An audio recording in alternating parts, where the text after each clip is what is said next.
All right, okay, welcome to this series of the Master Implementer interview. So today, right, we have Mr. Kosh, right? So Kosh is someone that I feel has a super high energy, right? His journey is truly inspiring, and he has some really interesting stories to share with you guys. Right? And right now, he's also one of the co-founders of the 21 Days investment methodology. So I think he will share a bit about that, right? But Kosh, before we begin our interview, can you share a bit about yourself and what are you doing currently? Hey, thanks, Mark. Thanks for inviting me to your show. Yes, a master implementer. Oh, cool. All right. So, who I am, what am I doing? So, it's very tricky. Whenever I tell people I'm a 21 days methodologist, I'm the 21 days guy. A lot of people are like, hey, you are the 印度人 that 会讲华语, right? So, so there's a lot of ARO lah. So basically, who am I? I'm actually 21 days methodologist. So what I basically do is actually teach people from how to go from point A to point B in their health, wealth, and relationship area. That's all. Wonderful, right? So can you share a bit about how you got started into the space of teaching, speaking? Well, I guess you came from different sort of efforts. You were investing, but after that you also taught Chinese, right? So I think that would be a very interesting story to share with my audience. So could you share a bit more about like how you started in your journey, right? And how you got to where you are today, the whole 21 days space. Yeah, man.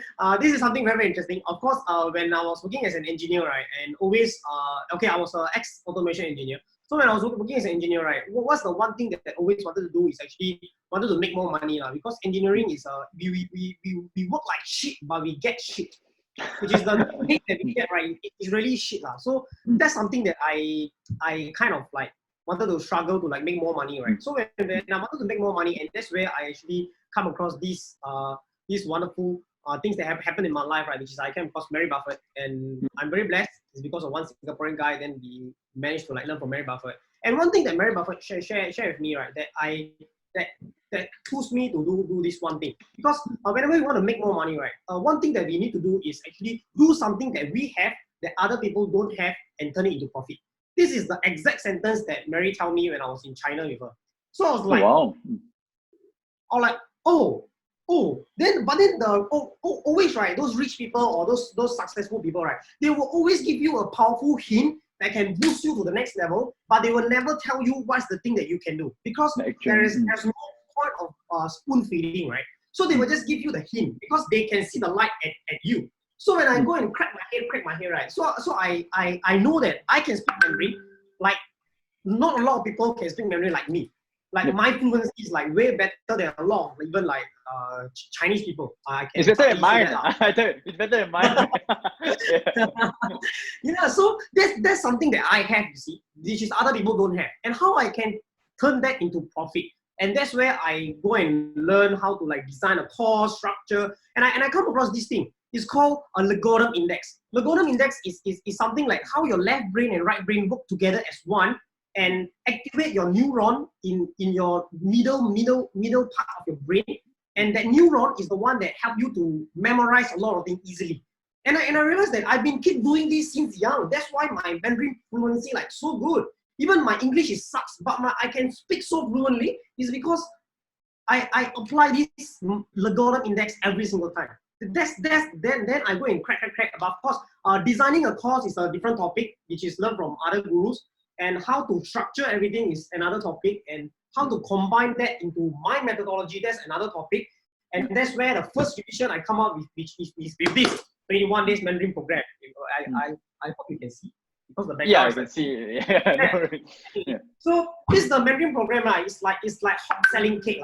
It's like really a hot selling cake, which I unexpected.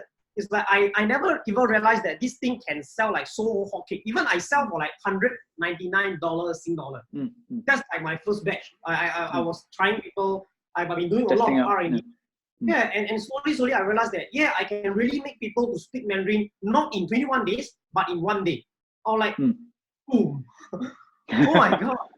Which is that's something that nobody done that. It's like I can make people speak Mandarin in 1 day. So after the 1 day, people pass through my 21 days journey, which is like for the system in place, what they need to do every single day so that they can actually master speaking basic conversation Mandarin in 21 days. But of course, after that, they want to enhance themselves, they can enhance themselves with my personal coaching. But that's the entire 21 days, right? And Mandarin is where I started. And of course, investing is where I like been through. which is Yep. started with Mandarin, and investing is like suddenly came because my life. Mm. And I realized that this is everything, all these three that I'm doing right now, health, fair relationship, right, is under this one arm called our life. Yeah. In our life, this health, fair relationship is something super important. And I started out with relationship, which is Mandarin. And right now I'm under wealth because investing is something that I'm doing for many years and about 6 years, 6 to 7 years. And right now I'm financially independent, which is of course business help a very, very, very big part to boost up my entire wealth. But at the same time, investment help another level, which is totally different level, which I can live a life like what I have right now. Even last time I worked in Singapore, right? And right now, like I don't even need to work in Singapore. I don't even care about SGD. I making in Malaysia, right? That's more right?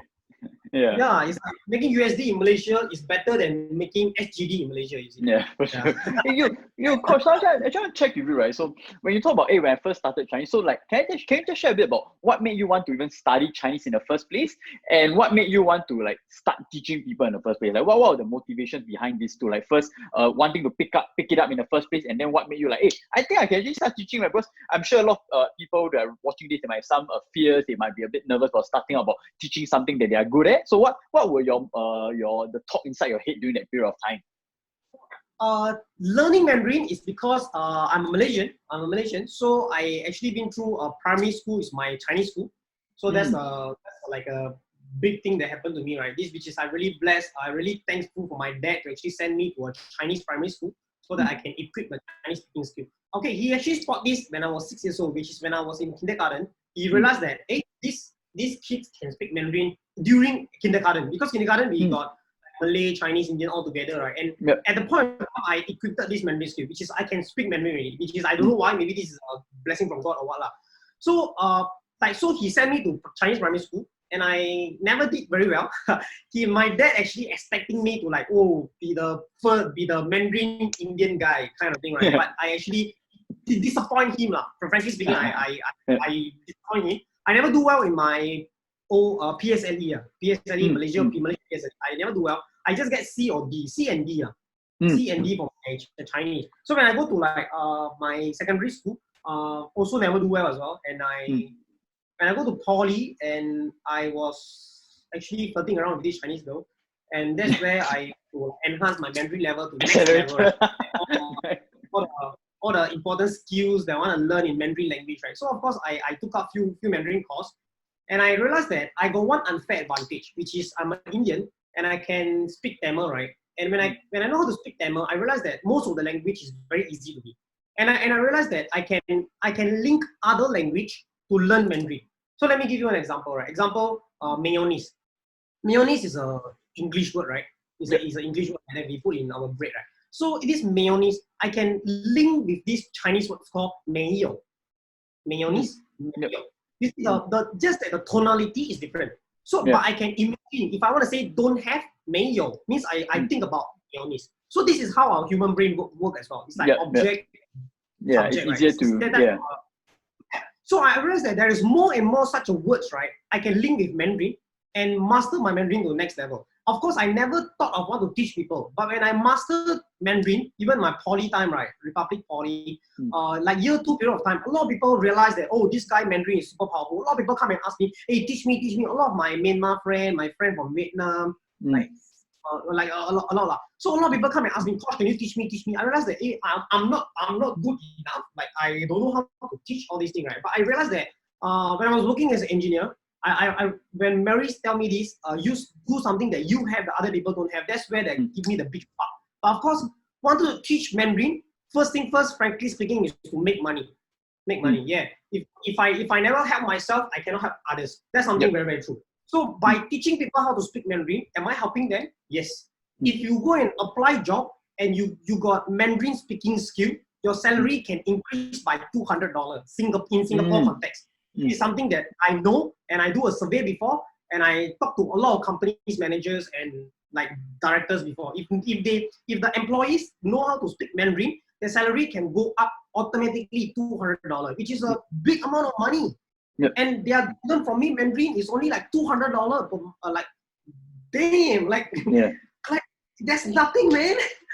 It's like a win-win, win-win. It's a freaking huge it's a freaking good investment, right? When it comes to like pick up Chinese, and of course we all know that China's gonna be big, right? There's gonna be demand for speaking Chinese and everything, right? Okay, so thanks for sharing that portion, right? So when it comes to investing, right, Kosh, so you have been teaching for quite a while, right? So so right now, I'm sure during this period during this interview, a lot of investors are trying to come on board and learn, right? What do you think are some of the biggest mistakes you feel that investors tend to make when starting out, and how do you feel that we could like potentially like avoid them? Because I'm sure that right now there's a huge wave of people trying to learn investing and everything, and it's pretty dangerous, right? I feel if people jumping blindly. So what do you think are some of the mistakes that investors, beginners should really watch out for, man?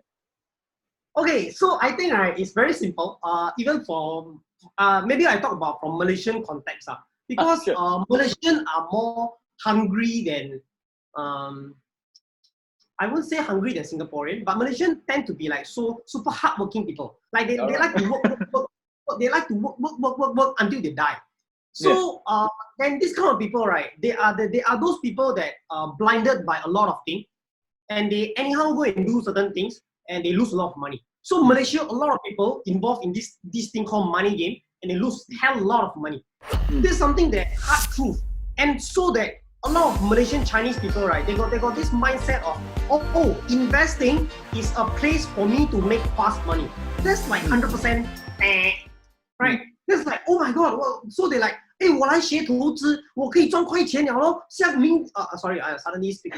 No worries. This interview should be in English, right? No. Okay.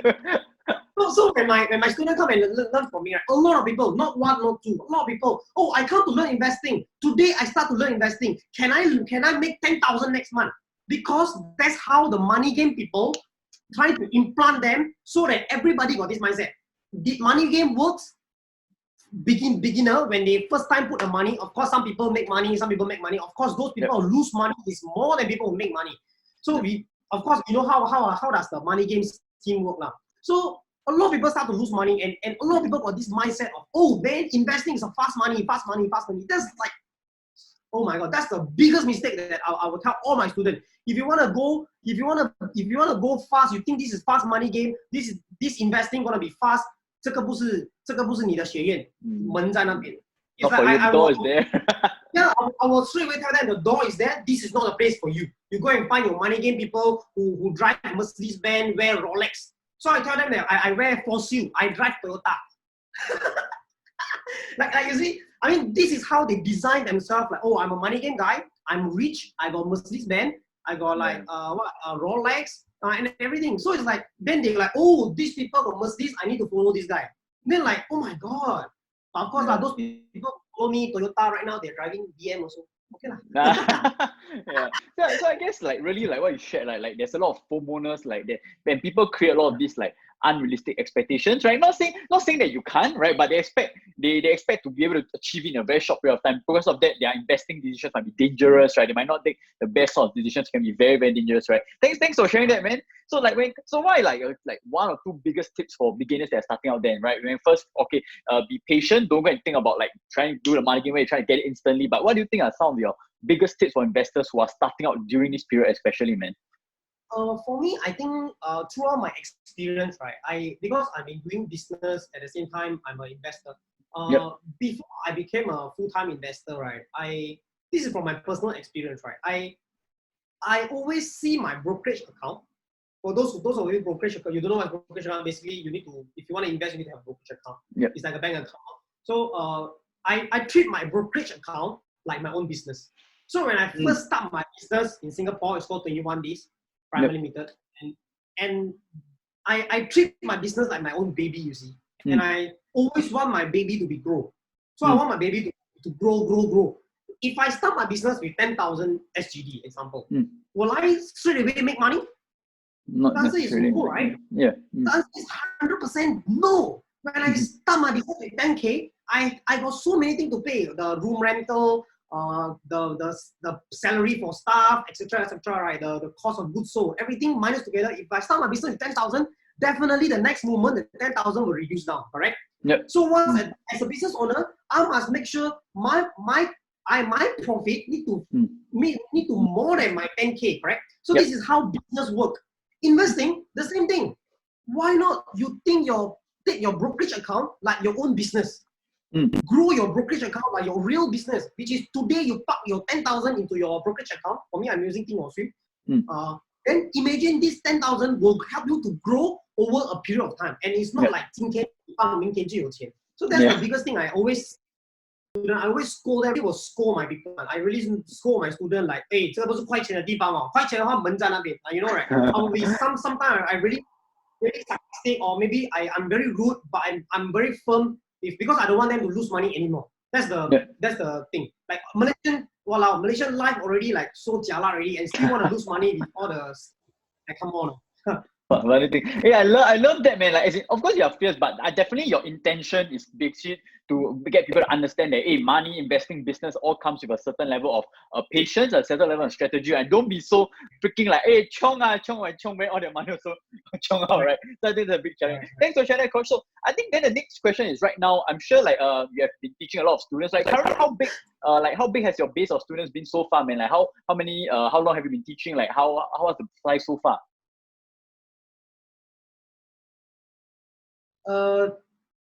Teaching, okay lah, it's from 2016. I'm involving in this speaking institute, right? 2016, 15 or 16, if I remember correctly. But of course, I branch out this entire business from Singapore to Malaysia, right? So we branch. Let's talk about Malaysia lah. Because right now I'm talking about Malaysia context, right? So Singapore, we still have a team. So I'm got the two companies. Singapore still running Singapore and Malaysia. So I'm overall in charging of Malaysia, and right now Malaysia is we started in 2018. Of course, we started out from scratch, and a lot of things happened when a lot of up and down. And of course, I got a very, very awesome business mentor. His name is Benny Ong. He always like F us like upside down, like, hey, Kosh, so of course, he actually guide us through this journey as well, right? So that he helped us to cover some of the blind spots. 2018, we started with like first class that we do. I only have about 8 students. 8 students. There's like 8 students to learn about investing. Of course, Chinese is the other arm. When it comes to investing arm, they only got 8 people, and of course we slowly snowball, and right now I got about 600 students. Nice, over the period of time.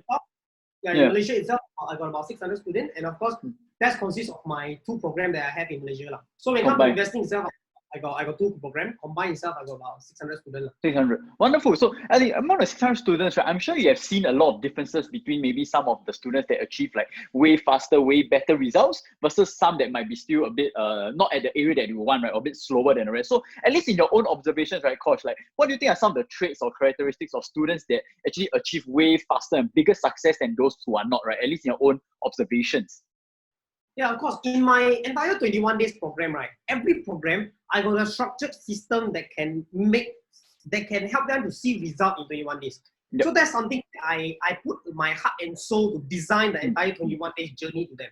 So I always tell them, before they buy my product, you must know what I'm actually teaching it.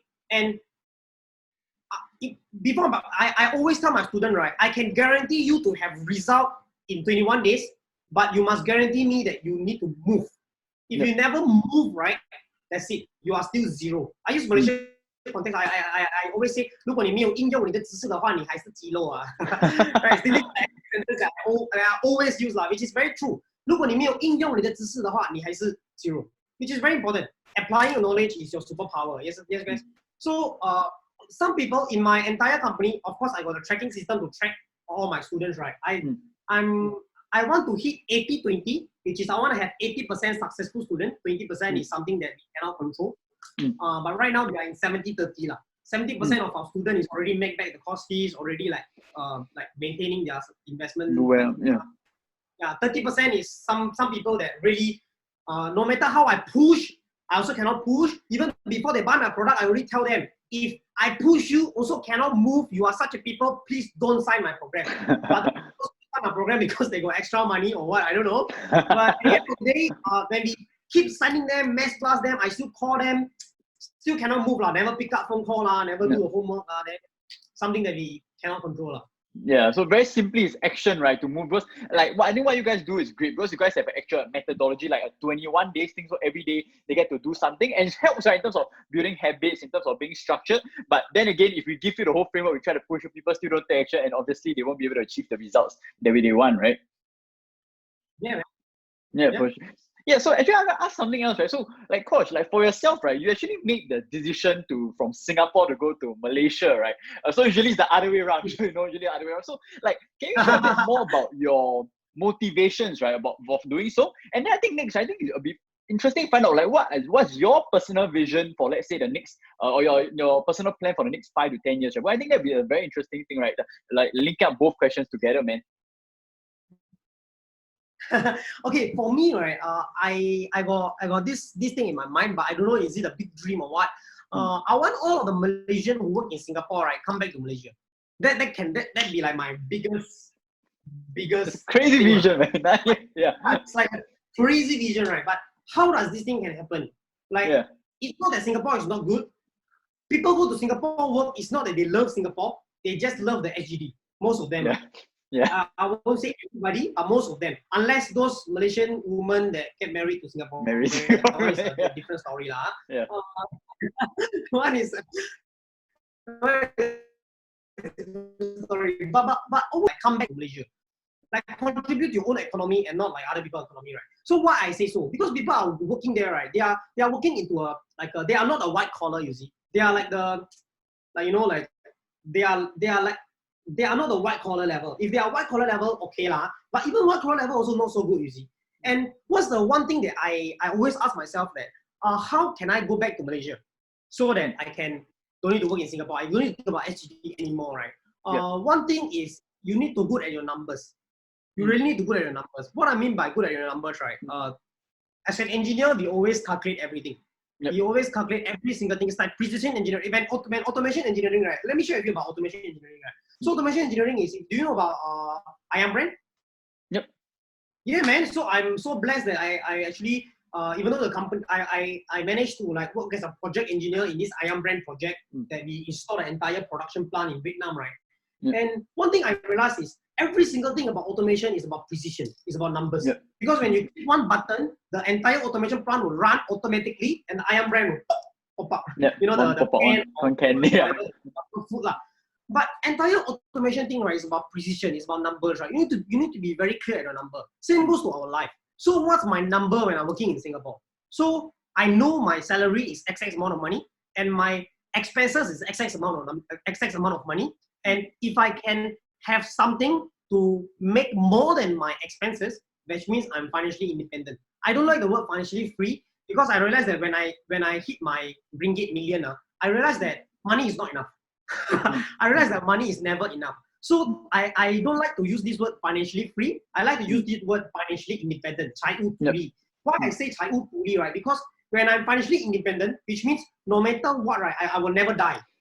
I know my financial independent number, and my financial freedom gate is here. My financial freedom gate will always go further and further because the more we are enhance ourselves, the more expenses will occur, then the more money that we will spend. But the first thing is know the number. So when I know my number, right, my number is about 2,000 Sing dollar.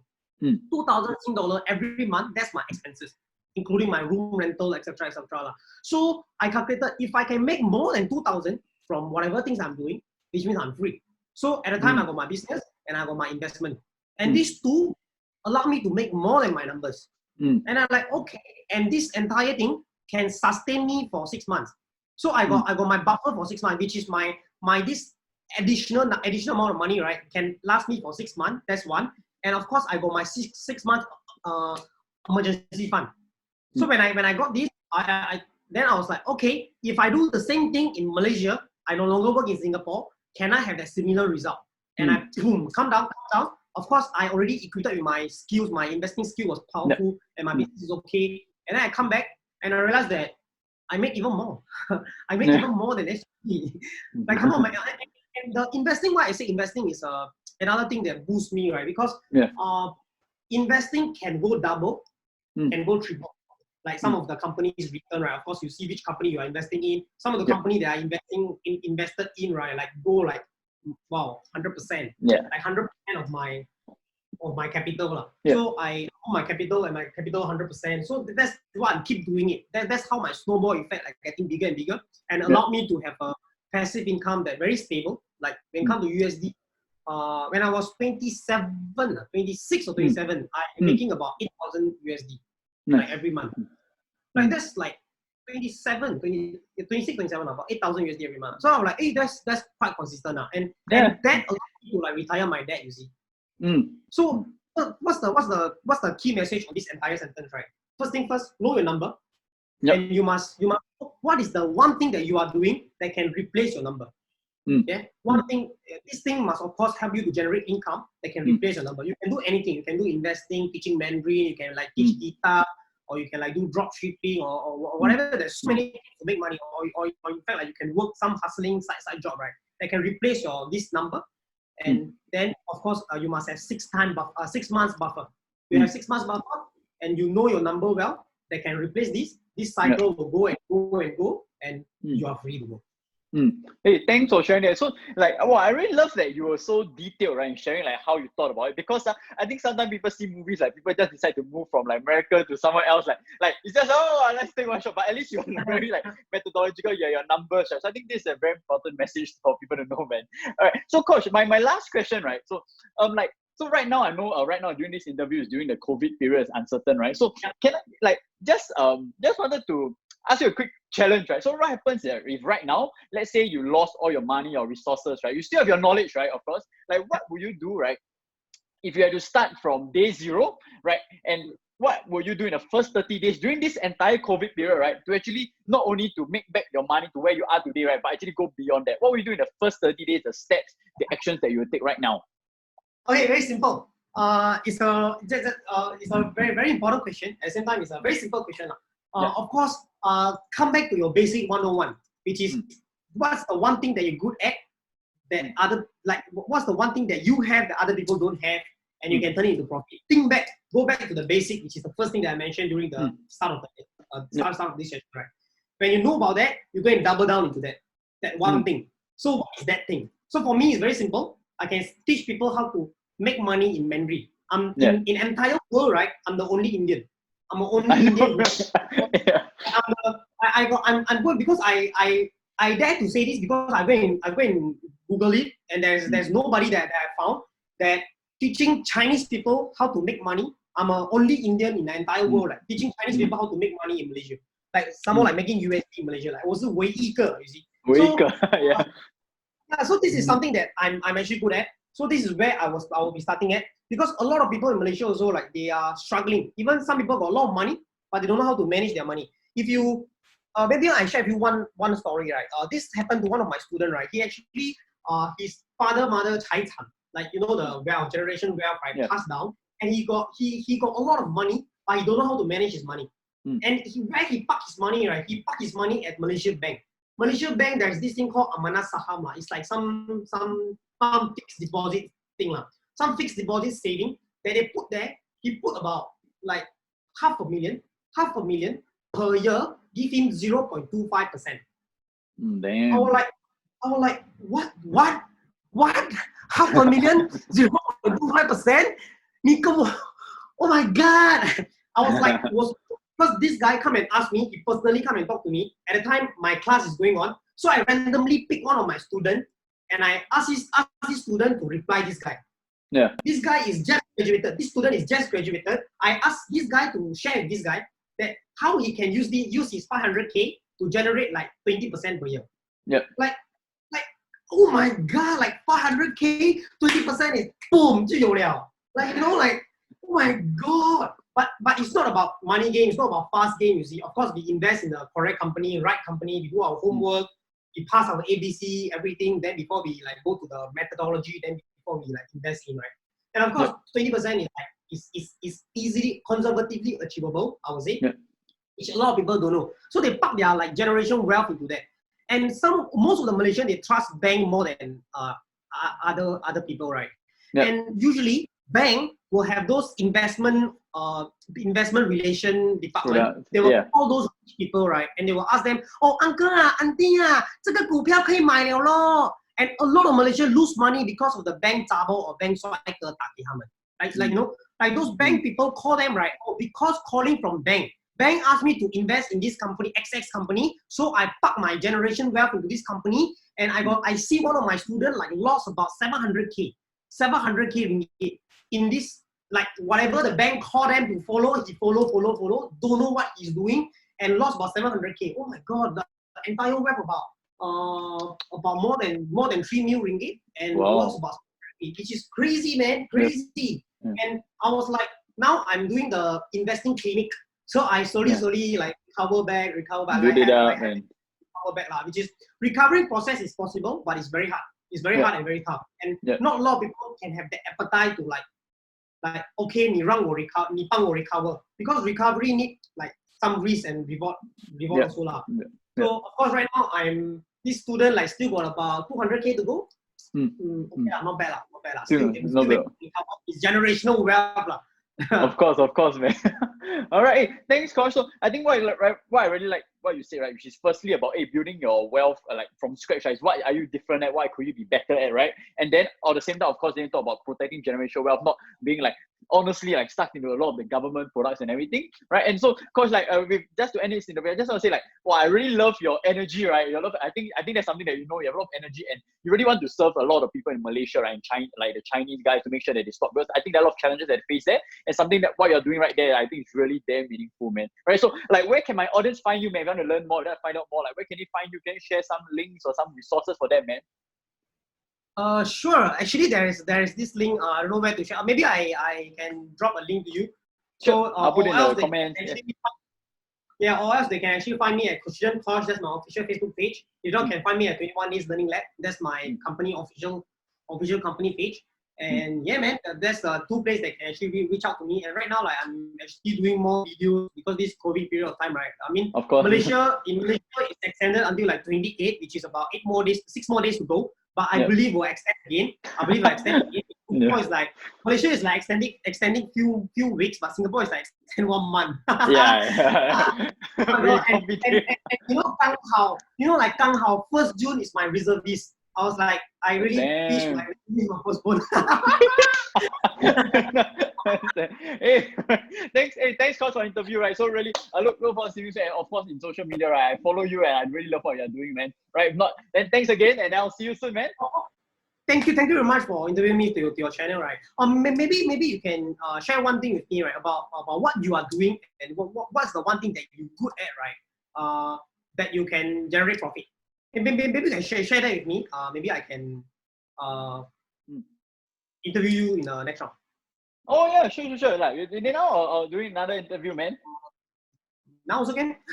Yeah. So as in right now, as in very quickly, but I do have to run out, right? So I think one thing I do feel that like I felt that there's some form of calling, right? And one thing that I felt that I'm pretty good at is that so it's really about this whole movement, bro. Like master implementer movement, like making sure that people start taking action, right? Like instead of like just relying totally on like the programs to fix them and to take them, right? Actually to get people to take responsibility and start taking action to achieve the results that they want, man. So like right now, I'm like there's no like online course or anything, but I think like personal coaching, that's what I do right now, and I feel that really helps people, man. Yeah. Oh, that's interesting. Okay. Thanks for interviewing me once again to your show, and I'm looking forward to the video. We can do the next one, man. See you. All right, man. Take care. Bye.